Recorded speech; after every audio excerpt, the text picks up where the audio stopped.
Welcome into Sports Talk at the Stadium here at Jordan-Hare Stadium, where Game 1 is in the books for Clemson, and the Tigers played well enough to win. That's all you got to do in the opener is find a way to win. Let's kind of go through this piece by piece and start with the obvious. Clemson did win, so that's the good news.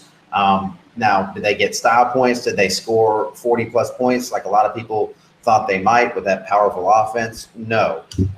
Did they win easily? No. They had to hang on at the end, but they did pick up the win. The good things that happened in this game, first of all, the defense exceeded my expectations. I think maybe exceeded a lot of people's expectations.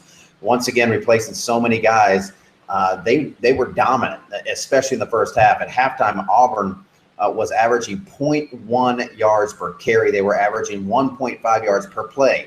And this is Gus Malzahn, the Gus Bus, this Auburn offense that was supposed to be so good. Now, they have questions. They played 3 different quarterbacks tonight. They were rotating them in. That's never a good thing when you're doing something like that. That's a sign that you're struggling. You're trying to find something. Auburn didn't really find that thing. Now, they found enough to make it a game, but Clemson's defense carried the day. They carried the offense too. They weren't terrible by any stretch.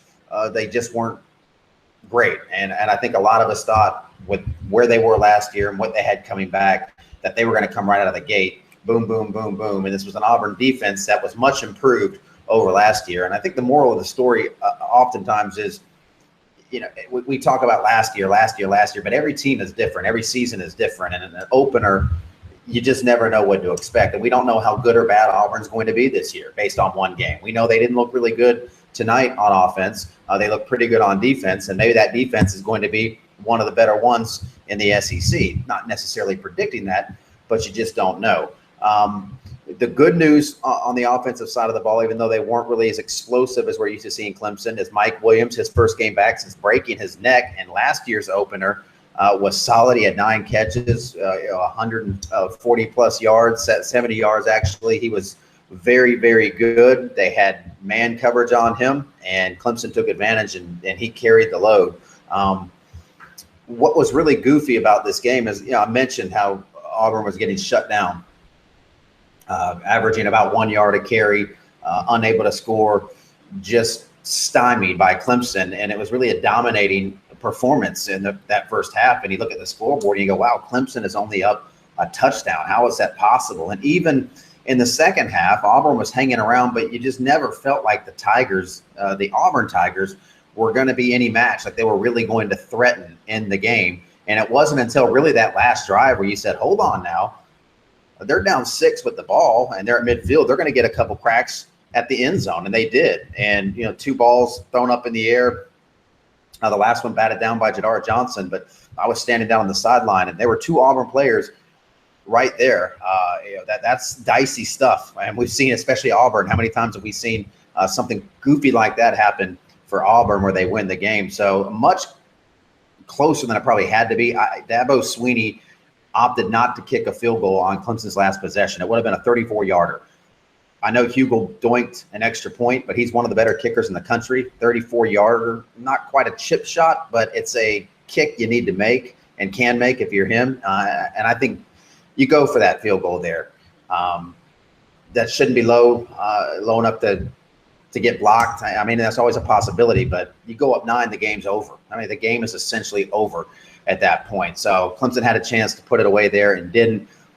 They really kind of bungled that last drive across the board. Gallman ran out of bounds, and it gave Auburn that chance. But defensively, Clemson played very well, and they weren't that concerned about going for the field goal apparently because the defense had played so well. But, I think that got a little closer than it needed to be for Clemson. So where does that leave us now?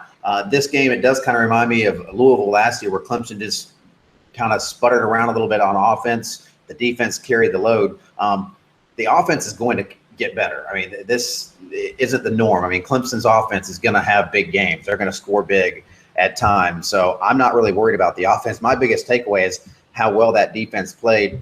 Now, Auburn is struggling. They did play 3 different quarterbacks, but they're supposed to be a team that can cause some problems and can cause some problems with their attack. And Clemson was ready for anything they had. Every single thing that Auburn threw at them, including 3 quarterbacks, Clemson was ready for. They had 4th down stops. They had an interception near the goal line by Ben Boulware. That's the kind of stuff that, if that defense is going to play at that level and continue to build, and the offense is going to come around, Clemson's going to be what we thought they were, a dangerous team going forward. So they'll get a couple layup games here going forward, a chance to come back home for a couple of weeks, 2 games that they should win and get themselves right, get some other guys playing, some guys that we didn't get to see tonight, like a Feaster type, some other guys involved more in the offense, because it was pretty much just the Mike Williams show today and the Wayne Gallman show, who rushed for over 120. But I think if you're Clemson, you have some things to clean up. That's always the case after an opener, but you came into a hostile environment with 90,000 people screaming their heads off, and you held on and you got to win. That's all you want to do at this point, and how big that win is, we'll find out as the season progresses. But Captain Obvious here, want to know a lot better than the alternative for Clemson. So appreciate you checking out the Sports Talk at the Stadium. You can go and listen to some comments from Dabo Swinney as he talked about getting the win and his thought process with not attempting the field goal. Deshaun Watson, who you could tell he felt like he left some stuff out there. I don't think he was really happy with his overall performance in the game, but he did just enough to win. So those are up there for you, and I got to put Brent Venables up there with what his defense did. And he actually Googled how to stop the wing T, just had a hunch that they might try a little wing T tonight, Auburn, and they did. And he had just happened to actually Google. He put in the Googler, how do you stop the wing T, and found something that he liked, and they were able to utilize that. I thought that was an interesting tidbit from Brent Venables. Coaches, just like us, when they don't know the answer to something, they just throw it in the Google. So how about that? Appreciate you checking us out here at Sports Talk at the Stadium, and Sports Talk SC will have good stuff for you on the show coming up next week, and another slate of games, 1 week down, 11 more to go in the regular season. So we'll be talking to you and catching up with you a lot here.